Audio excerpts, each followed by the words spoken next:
కోట్ల రూపాయలకి యజమాని అయ్యానని చెప్తున్నాడు. ఏం చేస్తే యజమాని అయ్యాడు కోట్ల రూపాయలకి? శవాల మీద చిల్లరకం కదా. అంటే శవం మీద బాగా కలిసి వచ్చింది. మణిపూర్ శవాల మీదే 3 కోట్లు వస్తే ఆంధ్రాలో ప్రవీణ్ కుమార్ శవం మీద కనీసం 20 కోట్లు రావని వచ్చాడు. ఓకే, వీళ్ళందరూ ఆశ అదే. వీళ్ళందరూ కలిసి దీన్ని ప్రాపగండా చేసి ఇప్పుడు ఆల్రెడీ మొదలు పెట్టారు. ఇప్పుడు ఏం చేస్తున్నారంటే ప్రవీణ్ పగడాల గారి జ్ఞాపకార్థ కూడిక, ఆత్మీయ కూడిక అని చెప్పి సభలు పెడుతున్నారు. ఎక్కడికక్కడ సభలు పెట్టి ఈ సభ పెట్టడం మాకు 10 లక్షలు అవుతాయి, 25 లక్షలు అవుతాయి అని చెప్పి డబ్బులు వసూలు చేస్తున్నారు. ఎవరు కాళ్ళే. అంటే తను పక్క ఆధారాలు కూడా నేను మొత్తం కూడా గ్యాదర్ చేస్తున్నాను. అజయ్ అన్నారు, ఒక్కటన్నా చూపించాడు. అన్ని కలెక్ట్ చేస్తున్నాను, నేను ఆధారాలన్నీ సంపాదిస్తున్నాను, నేను పక్క ప్రూఫ్స్ అన్ని బయట పెడతా. ఇంకొకటి, ప్రవీణ్ పగడాల మరణం వెనుక ఏపీ ప్రభుత్వం హస్తం కూడా ఉంది. నారా లోకేష్ కి అండ్ నారా చంద్రబాబు నాయుడు పీక కూడా ఉచ్చు బిగుసుకోబోతుంది, దాని ద్వారా తెలంగాణ వాళ్ళు బయటపడతారు అని అన్నారు. అంటే ఎందుకు ఆ మాట అనాల్సి వచ్చిందంటారు? అంటే వీళ్ళందరూ పొలిటికల్ ఇంట్రెస్ట్ తో వచ్చారు. ఓకే, ఇప్పుడు ఆ మధ్య ఆ జానబన్ని లింగం అనేవాడు వైసీపీ కార్యకర్త, వైసీపీలో ఏదో పదవి ఉందని చెప్తున్నారు. వాడు వచ్చి నేను ఓచకోతలు పోసేస్తాను హిందువులు అన్నాడు. అంటే క్రైస్తవులకి హిందువులకి మధ్య గొడవ పెట్టడానికి వచ్చాడు.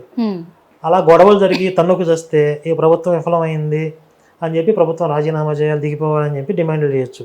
ఇలా పొలిటికల్ ఇంట్రెస్ట్ తో ఈ మత కలహాలుగా మార్చడానికి కూడా అయ్యి ఉండొచ్చు కదా. వీడేమంటాడు, ఇంతకుముందు అజయ్ గడు నేను ఇక్కడ తెలంగాణ కాంగ్రెస్ పార్టీలో నాకు పదవి ఉంది అని చెప్పాడు. మరి ఇక్కడ అరెస్ట్ చేసిన కాంగ్రెస్ గవర్నమెంట్ ఏనా? మరి ఇది కూడా కాంగ్రెస్ గవర్నమెంట్ కుట్రేనా? ఆ పార్టీ మనిషిని చెప్పుకున్నాడు కదా. ఇప్పుడు ఇందులో రేవంత్ రెడ్డి హస్తం ఉందా? ఈ పీసీ గారిని అరెస్ట్ చేయడం రేవంత్ రెడ్డిను లోకేష్ గారు కాసేపు మోదీ గారి హస్తం కూడా ఉందని చెప్తాడు వీడు. ఇప్పుడు అదే అనుకోవాలి. ఈ అజయ్ గారిని అరెస్ట్ చేయడానికి మోదీ గారు, అమిత్ షా, అజయ్ దోవల్ వీళ్ళందరూ కూడా పెద్ద కాన్ఫరెన్స్ పెట్టుకుని రాత్రి అంతా ప్లాన్ చేసుకుని నిజంగా ఒక విషయము అటు క్రైస్తవుల నుంచి క్లారిటీ తీసుకుంటే ఒక విధంగా ఉంది, హిందువుల నుంచి క్లారిటీ తీసుకుంటే ఒక విధంగా ఉంది. ఇప్పుడు ఒక విషయం అజయ్ ఇప్పుడు అనేవాడు డే 1 నుంచి ప్రవీణ్ పగడాల యాక్సిడెంట్ జరిగిన డే 1 నుంచి ఎన్నో చెప్పాడు. ఒకటి, అర్ధరాత్రి 1 గంటకి ఫోన్ మెసేజ్ వచ్చింది వాళ్ళ ఇంట్లో వాళ్ళకి అని చెప్పాడు. అది అబద్ధం తేలిపోయింది. అలాంటి మెసేజ్ ఏది రాని పోలీసులు చెప్పారు, వాళ్ళు ఫ్యామిలీ మెంబర్స్ కూడా చెప్పారు. అలాగే ఇంట్లో వాళ్ళని బెదిరిస్తున్నారు, కూతుర్ని కూడా చంపుదామని చెప్పి బెదిరింపులు వచ్చాయని చెప్పారు. ఇంట్లో వాళ్ళని అడిగితే అలాంటి బెదిరింపులు ఏం లేవని చెప్పాడు, వాళ్ళే చెప్పారు. ఇంకా ఎన్నో ప్రాపగాండా చేసుకుంటా పోయాడు. పోస్ట్ మార్టం చేయడానికి వీలు లేదు, మీ భర్త శవాన్ని తీసుకుపోయి ఇప్పటి వరకు కూడా బయటికి రానివ్వలేదు కదా. లేదు, అతను చేసిన ఆరోపణ ఏంటంటే మీ భర్త శవాన్ని తీసుకెళ్లిపోండి మర్యాదగా, పోస్ట్ మార్టం చేయకుండా అని చెప్పి భార్యని బెదిరించారు అని చెప్పాడు. ఎవరు? అజయ్ అనేవాడు. కానీ జరిగిందేంటి, వాళ్ళ వైఫే జరిగిపోయిన ప్రమాదం, మేము బాడీని తీసుకెళ్లిపోతాం, పోస్ట్ మార్టం వద్దని చెప్పి తను అడిగింది. వీడు రివర్స్ లో ప్రచారం చేశాడు. అంటే ఇంటెన్షనల్ గా కావాలని అబద్ధాలు ప్రచారం చేస్తున్నాడా లేదా? ఇది ఆధారాలు కనబడుతున్నాయా? ఇప్పుడు ఇదంతా తను చెప్పేదంతా కూడా తప్పు అని చెప్పడానికి, ఇటు హిందువులు మాట్లాడుతున్నాయి కూడా కరెక్టా రాంగ్ అని తేల్చడానికి ఏం చేస్తే అసలు ఈ నిజాలు బయటకు వస్తాయి అంటారు? అసలు ఇప్పుడు ఇన్వెస్టిగేషన్ లో నిజాలన్నీ బయట పడుతున్నాయి ఆల్రెడీ. అవి తప్పు అంటున్నారు కదా వాళ్ళు. తప్పు అంటే సరిపోయిద్దాయిగా, అవి తప్పుడు ప్రచారాలు అంటున్నారు. ఇప్పుడు ఇన్ని ఆధారాలు కనపడుతుంటేనే ఇవి తప్పు మేము నమ్మం అంటే, ఏ ఆధారం లేకుండా మా యేసు మీకోసం చచ్చిపోయాడు మీరు నమ్మండి అని ఎలా చెప్తారు వీళ్ళు? ఇప్పుడు మేమంటామంటే ఏదో మా కోసం చచ్చిపోయినట్టు సీసీ ఫుటేజ్ చూపించమంటాం. ఇప్పుడు ఆ రోజు మా కోసమే చచ్చిపోయినట్టుగా చూపించగలరా? ఏ ఆధారాలు చూపించి ఈరోజు భారతదేశంలో 10% 10 కోట్ల మంది మత మార్పిడి చేశారు వీళ్ళు? ఇన్ని ఆధారాలు కళ్ళ ముందు కనపడుతుంటే వీళ్ళు నమ్మరా? ఒక గుడ్డి నమ్మకంతో మా యేసుని నమ్ముకొని పీసుని నమ్ముకొని అని మత మార్పిడి చేస్తారా? వీళ్ళు డబల్ స్టాండర్డ్స్ ఏంటి అసలు? వీళ్ళని జనాలు మొహం మీద కాండ్రించి ఉమ్మే రోజు దగ్గరలో ఉన్నాయి. ఆల్రెడీ అసహ్యం వచ్చేసింది. వీళ్ళ చండాలని బయట పెట్టుకుంటున్నారు అంతే. వీళ్ళు ఇంకా దిగజారి వీళ్ళ ఒరిజినల్ క్యారెక్టర్ ఏవైతే ఉందో అదంతా రివీల్ అవుతుంది. ఇది ఒక మాఫియా అని ఒక సామాన్య మానవుడికి కూడా, ఒక కామన్ హిందూకి కూడా ఈరోజు అర్థమైంది. నా ఒక్క మాట అడుగుతా నేను, అంటే నిజంగా హిందువులకి క్రిస్టియన్స్ అంటే పడదా, లేకపోతే క్రిస్టియన్స్ లో కొంతమంది ఇలా ఉండే వాళ్ళంటే పడదా? ఏంటి అసలు ఎజెండా? ఆ భావజాలం కరెక్ట్ కాదు. క్రైస్తవ భావజాలం ఏదైతే ఉందో, నా మతమే ప్రపంచం అంతా విస్తరించాలి, ఇంకా వేరే మతస్థులు ఎవరు ఉండకూడదు భూమి మీద, నా మతంలో ఉన్నవాడే రక్షించబడతాడు, మిగిలిన వాళ్ళందరూ శిక్షించబడతారు. ఇది ఒక దుర్మార్గమైనటువంటి ఐడియాలజీ. ఓకే, ఇది అది ఎలా ప్రతి ఒక్కరికి ఉందంటారా? క్రిస్టియన్ క్రైస్తవుడిగా మారాడు అంటేనే ఆ భావజాలాన్ని యాక్సెప్ట్ చేసినట్టు తను ఇంకొకరిని ప్రేరేపిస్తాడు అన్నట్టే.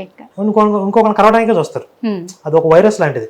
లోపలికి వచ్చిన తర్వాత జాంబీలుగా మారిపోతారు. అయితే ఎంత మోతాదులో పనిచేస్తుంది అనేది వాళ్ళ వాళ్ళ వ్యక్తిత్వాన్ని బట్టి ఉంటుంది. కొంతమందికి మోరల్ వాల్యూస్ ఎక్కువ ఉంటాయి బై బర్త్, కొంతమంది తక్కువ ఉంటాయి. ఇప్పుడు కొంతమంది ఇస్లాం పేరుతో టెర్రరిస్టులుగా మారుతున్నారా, చంపుతున్నారా, అల్లాహు అక్బర్ అంటున్నారా?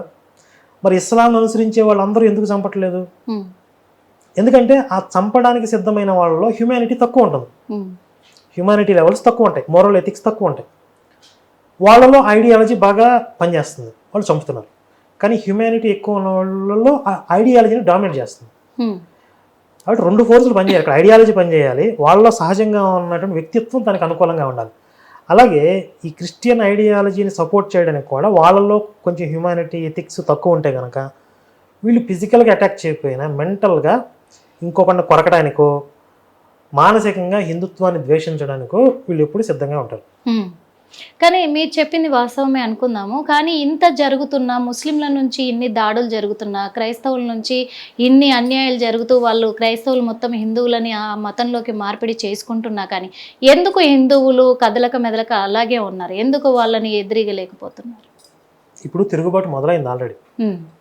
అంటే చరిత్రలో జరిగిన వాస్తవాలన్నిటి కూడా అర్థం చేసుకుని ప్రస్తుతం వర్తమానంలో వీళ్ళు ఏ ఎజెండాతో పనిచేస్తున్నారు. ఒక మతం ఏమో మా మత సామ్రాజ్యంగా మారుస్తామని వాళ్ళు, ఇంకొక మతం మా మత సామ్రాజ్యంగా మారుస్తామని వీళ్ళు. ఈ ప్రయత్నాలు స్పష్టంగా హిందువులకు అర్థం అవుతున్నాయి. ఇప్పుడు వీళ్ళందరూ ఏకీకృతం అవుతున్నారు. రాజకీయంగా మొదలు పెడితే అవ్వరు అంటున్నారు వాళ్ళు. ఎవరు?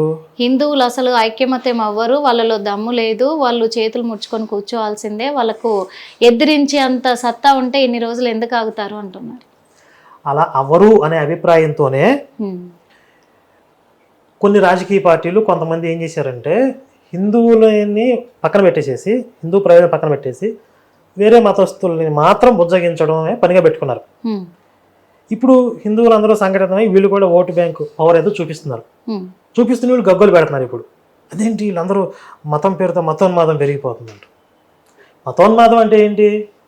ఉత్తి పుణ్యానికే ఇంకొక మతం మీదకి మనం వెళ్ళి దాడి చేస్తే మతోన్మాదం.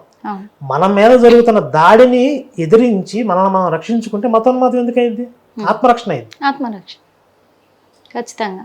మన ఇల్లు తగలబెడుతున్నారు. కానీ ఓ పక్క ఏమంటున్నాడు అజయ్ బాబు, ఏమంటున్నాడు, మా క్రైస్తవులు ఓట్లు వేయబట్టే ఈ రోజు ప్రభుత్వం ఏర్పడింది అని చెప్పేసి అంటున్నారు. మా క్రైస్తవుల ఓట్లతోనే ఏ నాయకుడైనా గెలిచేది అని అంటున్నారు. సరే వాళ్ళ ఓట్లు వేయడం మానేసేమని అనుకోని, వాళ్ళు ఓట్లు వేయడం మానేస్తే ఎలక్షన్స్ జరుగుతాయా జరగవా, ప్రభుత్వాలు ఫామ్ అవుతాయా అవ్వవా తెలిసిపోద్ది కదా. మానేసేమనండి. ఓకే, ఇంకొక విషయం అన్న, వాళ్ళు కూడా పదవి కోరుకుంటున్నారు. అంటే మా క్రైస్తవులకు కూడా మమ్మల్ని గుర్తించి మాకు కూడా పదవులు ఇస్తే, మా అధికారం మాకు ఇస్తే మేము ఎందుకు ఇలా చేస్తాము, మేము ఎందుకు అలా మాట్లాడతాము, ఇంకొకరిని దూషించేలాగా మేము మాట్లాడాం కదా. అధికారం కోసం చేస్తున్నారు ఇదంతా. అధికారం వాళ్ళ చేతుల్లో రావాలి అనే ఎజెండాతో ఎల్లకల్లోలం చేస్తున్నారా? అన్ని హిందువులే అనుభవిస్తారా, ముస్లింలు హిందువులే అని అంటున్నారు. మాకు రిజర్వేషన్ తక్కువ ఉంది, అలాగే హక్కులు తక్కువ ఉన్నాయి, మమ్మల్ని చిన్న చూపు చూస్తున్నారు అని చెప్పేసి. భారతదేశంలో హిందువులకి భారతీయ మతాలకు చెందిన వారిగా రిజర్వేషన్స్, అదే వేరే మతస్థులకు రిజర్వేషన్స్ ఉండవు. ఇది అంబేద్కర్ గారు రాసిన రాజ్యాంగంలో ఉంది. మాకు ఈ రాజ్యాంగం నచ్చదు, మాకు ఈ దేశం నచ్చదని మీకు నచ్చిన దేశాన్ని పోండి. ఇక్కడ హిందువులు మెజారిటీ. ప్రజాస్వామ్యం అంటే ఏంటి? మెజారిటీ ప్రజల అభిప్రాయం కదా. మోడీ గారి ప్రభుత్వం ఉంది. ఇప్పుడు మోడీ గారి ప్రభుత్వాన్ని ఎవరు ఎన్నుకున్నారు? మెజారిటీ ప్రజలు ఎన్నుకున్నారు. 100% మంది భారతీయులు మోడీ గారి ప్రభుత్వాన్ని ఎన్నుకోలేదు కదా. కొంతమంది వ్యతిరేకించారు, కొన్ని కోట్ల మంది వ్యతిరేకించారా లేదా? కానీ మెజారిటీ ప్రజలు మాకు మోడీ గారే కావాలని కోరుకున్నారు కాబట్టి ఆయన. హిట్ టీవీ యాప్, ఇందులో short news, live news, entertainment shows, movies, digital magazines తో పాటు మీ జిల్లా వార్తలను కూడా ఫ్రీగా చూడొచ్చు. ఇంకెందుకు ఆలస్యం, వెంటనే హిట్ టీవీ యాప్ ని డౌన్లోడ్ చేసుకుని ఫ్రీగా ఎంటర్టైన్మెంట్ పొందండి. Hit TV app. Hit TV app. Please download hit TV app. Hit TV app ని ఫ్రీగా డౌన్లోడ్ చేసుకుని ఎంజాయ్ చేయండి. మీకు నచ్చిన ఎంటర్టైన్మెంట్ కోసం హిట్ టీవీ యాప్ ని ఫ్రీగా డౌన్లోడ్ చేసుకుని ఎంజాయ్ చేయండి. హిట్ టీవీ యాప్ ని డౌన్లోడ్ చేసుకుని ఆస్వాదించండి, ఆశీర్వదించండి. ఇంతమంది సెలబ్రిటీలు హిట్ టీవీ యాప్ ని డౌన్లోడ్ చేసుకోండి అని చెప్తున్నారంటే ఎంత మంచి యాప్ ఆలోచించండి. అమెరికా అమెరికా అమెరికా అమెరికాలో చదవాలనుకునే వాళ్ళకి విశ్వసనీయమైన పేరు మన శౌర్య కన్సల్టెన్సీ. UK లో 1 year masters. UK లో 1 year masters. 2 years work permit up to 5 years visa. Contact Saurya Consultancy. Contact 89851 89851.